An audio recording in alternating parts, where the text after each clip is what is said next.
Have you ever heard of a spy who saved the day by basically doing nothing?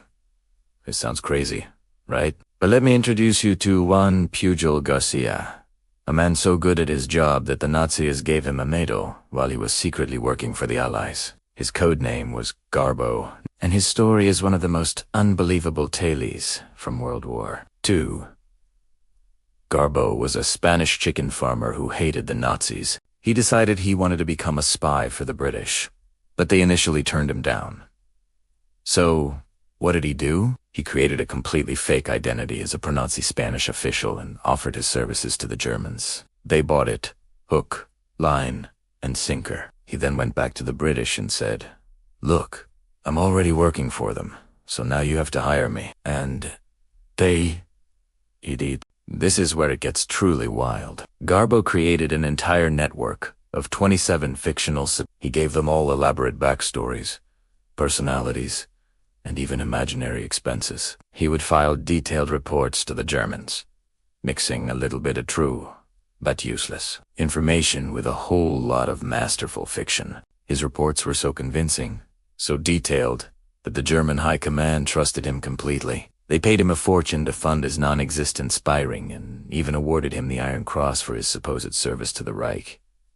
Now, let's fast forward to the most critical moment.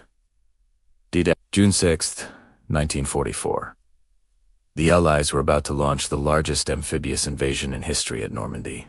The element of surprise was everything. The mission's success depended on convincing the Germans that the main attack was coming from somewhere else.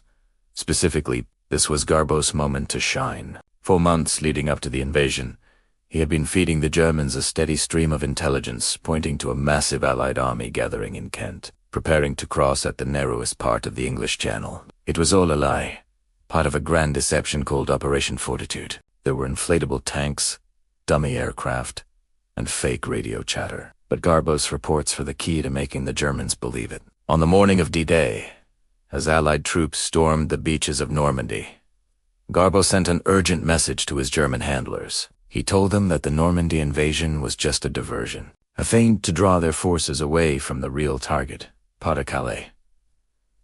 Hitler fell for it completely. He was so convinced by Garbo's lies that he refused to release his best panzer divisions to counterattack in Normandy. He kept them waiting for an invasion that would never come. By the time the Nazis realized they had been duped, it was too late. The Allies had established a secure foothold in France. A single man, with nothing but his imagination and a radio, had successfully misled an entire army. Juan Pujol Garcia, the spy who saved D-Day, proved that sometimes the most powerful weapon isn't a gun or a bomb, but a brilliantly told story. His legacy is a testament to how one person's courage and creativity can truly change the course of history. Thanks for watching. If you found this story as incredible as I did, make sure to like, subscribe, and hit that notification bell for more amazing tales from history. See you next time.